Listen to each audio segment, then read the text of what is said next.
en train d'expliquer qu'est-ce que l'esprit. Alors déjà là, nous avons compris que l'esprit c'est Christ. Ok? Donc quand la Bible est en train de parler tout ce temps-là, que quand la Bible nous parlait des fruits de l'esprit, qu'il fallait être sous l'esprit, qu'il fallait marcher selon l'esprit, il s'agissait de marcher selon Christ et rien d'autre. L'esprit c'est Christ.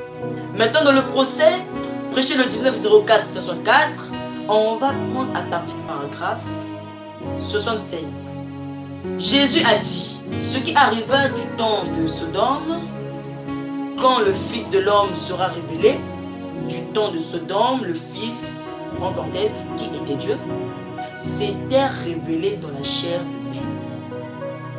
C'est lui qui avait été appelé une fois Melchisédek, le Père. Melchisédek, en ce temps-là, n'avait ni père, ni mère, ni commencement de jour, ni fin de vie. Qu'il est et il demeure le même. Jésus avait un père et une mère, mais cet homme-ci n'avait ni père ni mère. Il était apparu à Abraham sous forme d'un fils de l'homme. Elohim, Jéhovah. L'Église, au terme de l'âge de l'Église, est parvenue au baptême du Saint-Esprit. Mais Jésus a dit ici, pour rendre Malachie 4, et ces autres messages des Écritures réelles à vos yeux.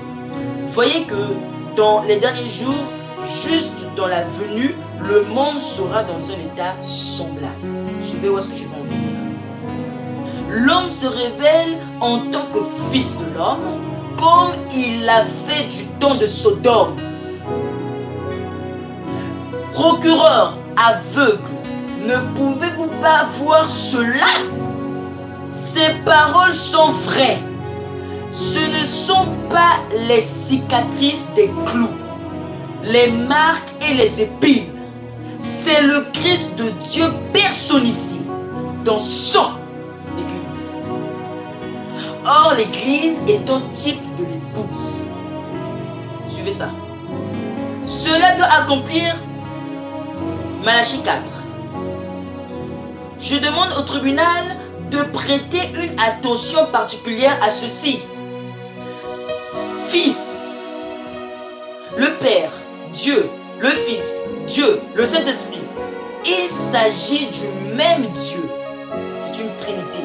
Amen. C'est un même Dieu. Suivez maintenant. Là, c'est fils de David, fils de l'homme, révélé à ce moment-là, en tant que prophète. Fils de David, le roi. Et maintenant, pour l'âge de l'Église, c'est le Fils de Dieu. Puisque Dieu n'est pas un homme, Dieu est un esprit. Et l'esprit de l'esprit, excusez-moi, c'est le Saint-Esprit. Je m'arrête là. L'esprit, dans les influences, Frère Branham dit qu'il s'agit de Christ. Or, Christ veut dire quelque chose, mais je vais cacher ça pour l'instant. Et quant au Saint-Esprit, c'est le Fils de l'Esprit.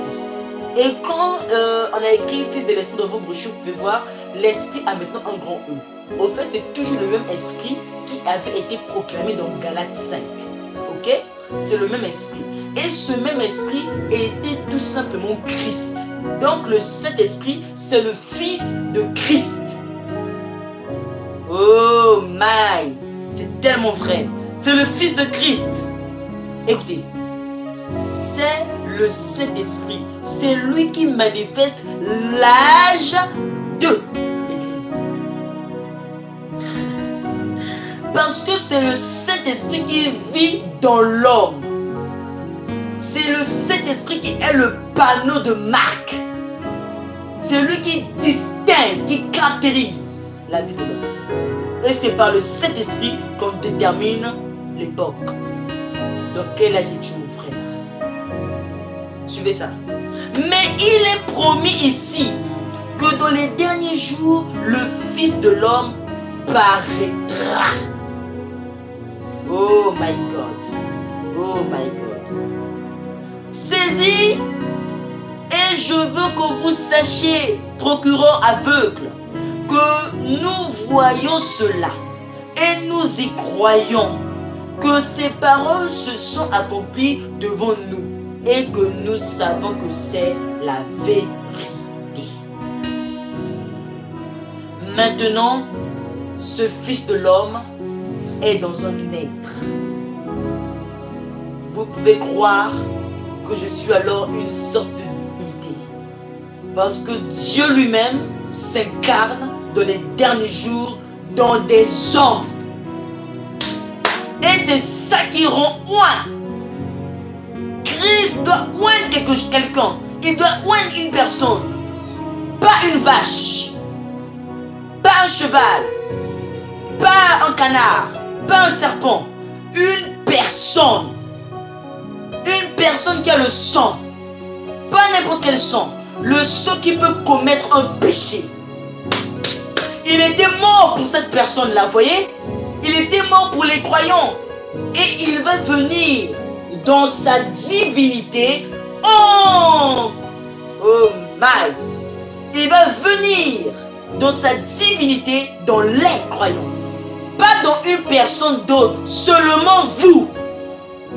Oh Seigneur, je me sens loin.